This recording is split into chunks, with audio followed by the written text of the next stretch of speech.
노아 목사와 함께하는 방주타기입니다.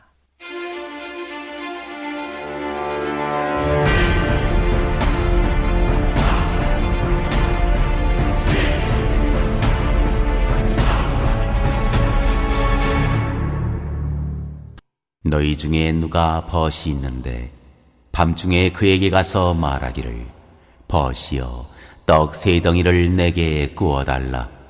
내 벗이 여행 중에 내게 왔으나 내가 먹을 것이 없노라 하면 그가 안에서 대답하여 이르되 나를 괴롭게 하지 말라. 문이 이미 닫혔고 아이들이 나와 함께 침실에 누웠으니 일어나 네게 줄 수가 없노라 하겠느냐. 내가 너희에게 말하노니 비록 벗됨으로 인하여서는 일어나서 주지 아니할지라도 그 간청함을 인하여 일어나 그 요구대로 주리라. 통상적으로 우리는 이 비유를 해석하기를 간절히 기도하면 들어주신다, 이런 의미로 받아들입니다. 하지만 이것은 당시 팔레스타인의 관습이나 환경을 고려하지 않고 우리의 입장에서 해석하기 때문입니다. 물론 이것은 신학자들도 마찬가지입니다. 하지만 당시의 풍습을 알고 이 비유의 말씀을 들으면 그 의미가 상당히 달라집니다. 우선 우리가 본문을 읽고 순간 이해되는 대로 해석한 영국의 학자는 다음과 같이 말합니다. 어느 늦은 밤이었다. 허기진 한 사람이 갑작스럽게 친구의 집에 예고 없이 들어닥치게 되었다. 부스러기 빵 조각도 없는 이 집의 주인은 어찌할 바를 몰랐다. 이웃집에 달려가 빵 3덩이를 구워달라고 하는 수밖에 달리 길이 없었다. 이 정도면 한 사람 먹기에 족한 양이었다. 방 하나에 온 식구가 자고 있는 이웃집에 이르렀다. 아이들도 이부자리를 깔고 나란히 들어 누웠으며 부모는 양쪽 가에 누워 있었다. 그런데 갑자기 대문 두드리는 소리가 들려왔다. 집에 가장되는 아버지가 눈을 비비며 일어났다. 과히 기분이 좋을 리가 없었다. 문을 두드리는 사람을 향해 말한다. 제발 귀찮게 굴지 마시오. 대문 닫은 지가 벌써 오래되었고 만일 내가 일어난다면 우리 집 식구들 전체가 깨게 될 것이오. 그러니 그냥 가시오. 나는 일어날 수 없소이다. 그러나 문 바깥 어둠 속에 서 있는 우리의 주인공은 안 돼요 하는 소리에도 아랑곳하지 않고 계속 문을 두드렸다. 마지못해 집주인이 문을 열어줄 때까지 그렇게 한 것이다. 마침내 집주인은 문 빗장을 열고 나와 빵 3덩이를 건네주었다.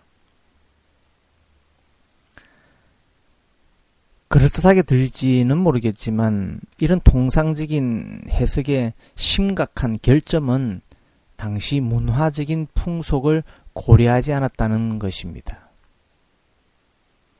친구를 위해 떡을 빌리러 간 주인을 마을 공동체의 일원으로 생각하지 않고 서구적인 문화의 방식처럼 개인으로 생각했다는 것입니다.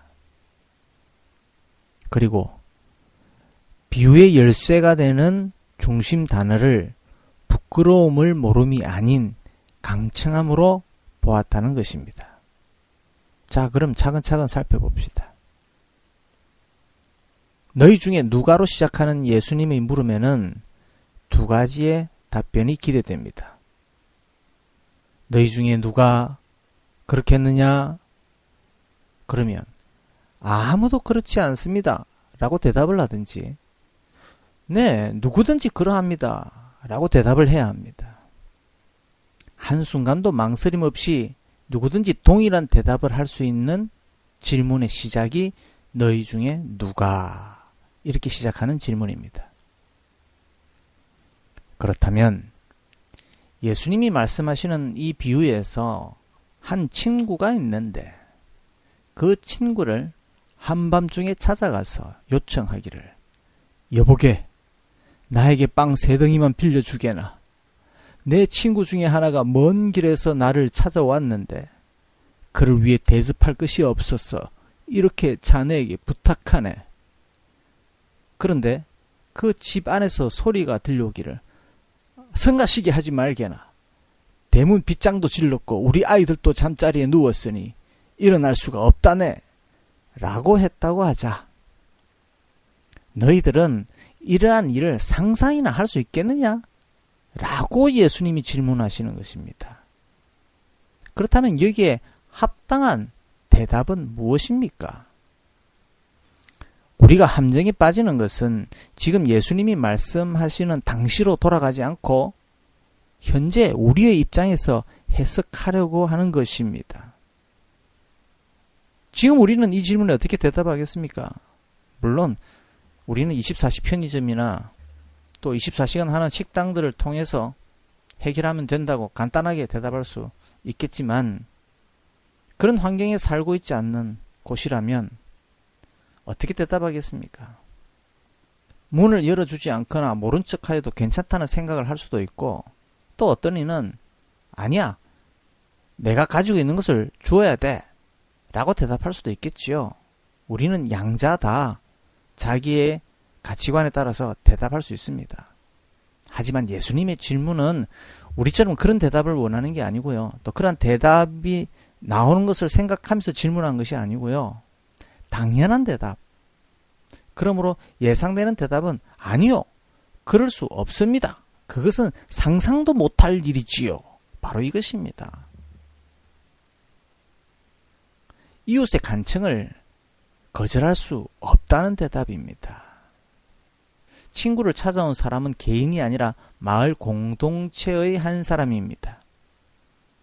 물론 하루 일과를 마치고 잠을 청하는 시간에 남의 집에 찾아가는 것도 예의에 맞지 않지만 지금 손님이 찾아온 불가피한 사정에 찾아가게 된 것입니다.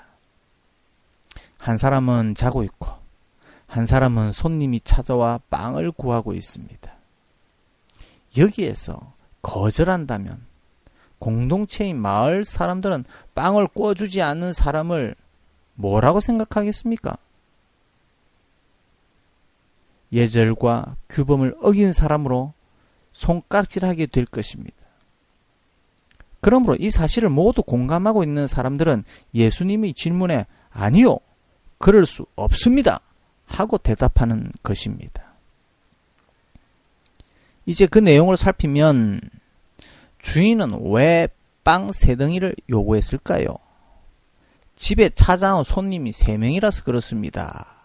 이렇게 대답하면 안 됩니다. 집에 찾아온 손님에게 자르지 않는 빵 1덩이를 대접하는 것이 관례라고 합니다. 하지만 3덩이를 요구한 것은 풍성하게 대접하기 위함입니다. 그리고 당시 팔레스타인에서는 빵을 공동으로 굽고 나누기 때문에 누구네 집에 빵이 얼마나 있는가 하는 것을 너무나도 잘 알고 있습니다. 우리말로는 누구 집에 숟가락과 젓가락이 몇 개 있는가 다 안다라는 그런 말과 일맥상통하지요. 손님이 갑작스럽게 찾아온 주인의 집에도 빵이 어느 정도 남아 있었을 것입니다. 그렇지만 손님에게 대접하는 그 빵은 자기가 먹다가 남은 빵을 주는 것이 아닙니다. 그런 의미에서 내가 먹을 것이 없다라고 이웃에게 말하는 것입니다. 그런데 거기에 대한 반응을 표현하기를 너희 중에 한 사람이 이웃에게 가서 자기에게 찾아온 친구를 위하여 도와달라고 부탁하는데 그 이웃이 그 소리를 듣고 변명하기를 미안합니다. 대문을 걸어 잠근 지도 오래됐고 우리 애들도 잠자리에 들었습니다. 라고 말했다면 너희들이 상상이나 하겠느냐라는 말입니다. 그때 청중들은 비웃으며 말도 안 되는 소리입니다. 라고 대답하는 것입니다. 주인을 찾아온 손님은 한 개인의 손님이라고 생각할 수 있지만 동네 사람들의 눈에는 동네 전체의 손님이기도 한 것입니다. 우리나라에도 이렇게 손님을 맞을 수 있도록 큰 집에는 사랑방이 존재하지 않았습니까? 이 비유의 핵심 단어는 8절의 간청함입니다. 헬라어로는 아나데이아라고 하는데 이것을 번역할 때 대담함, 졸라됨, 부끄러움을 모름, 끈덕짐 이렇게 번역합니다. 그래서 우리는 빵을 구하러 온 주인이 뻔뻔스럽다고 생각하거나 끈질기게 간청했다고 대부분 생각합니다. 그래서 빵을 구하러 온 사람이 굉장히 얼굴에 철판을 깔고 끈질기게 나에게 빵 좀 주시오, 나에게 빵 좀 빌려주시오 이렇게 간청을 했을 때 마지못해서 그 이웃이 빵을 그에게 주었다 이렇게 생각한다는 거죠. 하지만 이 단어는 주인이 아니라 이웃집 사람에게 해당합니다. 다시 말하면 잠자리에서 일어나기 싫다라는 핑계로 그에게 빵을 빌려주지 않으면 그 소문이 온 동네에 퍼질 것이요. 그 때문에 체면이 말이 아니게 될 것을 걱정하여 일어나 그에게 소용대로 주었다는 것입니다. 수치와 부끄러움과 체면은 동양 문화권에서의 강력한 무기입니다. 이 무기를 두려워한 나머지 그 이웃은 일어나 친구에게 필요한 것을 주었던 것입니다. 자, 그렇다면 이 비유는 또 무엇을 의미합니까? 이 비유의 본질은 하나님 나라를 말하고 있는 것입니다.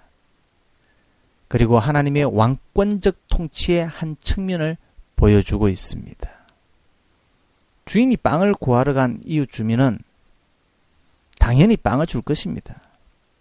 그것은 그 이웃은 부끄러움도 없이 함부로 행동하는 사람이 아니기 때문입니다. 그는 마을 공동체에 보이지 않는 규약에 따라 사는 사람이며 또한 그렇게 살기 때문에 그는 신뢰할 만한 사람입니다. 우리가 기도하는 하나님도 이와 같이 신뢰할 만한 분이십니다. 그는 언약의 규약에 반대되게 행동하지 않습니다. 그는 그의 약속들에 대해 성실하시며 신실하십니다. 그는 함부로 행동하지 않습니다. 아무리 귀찮은 상황 속에 있다 하더라도 마을의 규범 때문에 한밤중에 일어나 빵을 주는 이웃을 여러분이 이해하신다면 사람도 그러할진데 우리 하나님은 자신이 언약하신 것을 소홀히 여겨 행하시는 그런 분이 아니십니다. 우리 하나님은 신실하십니다.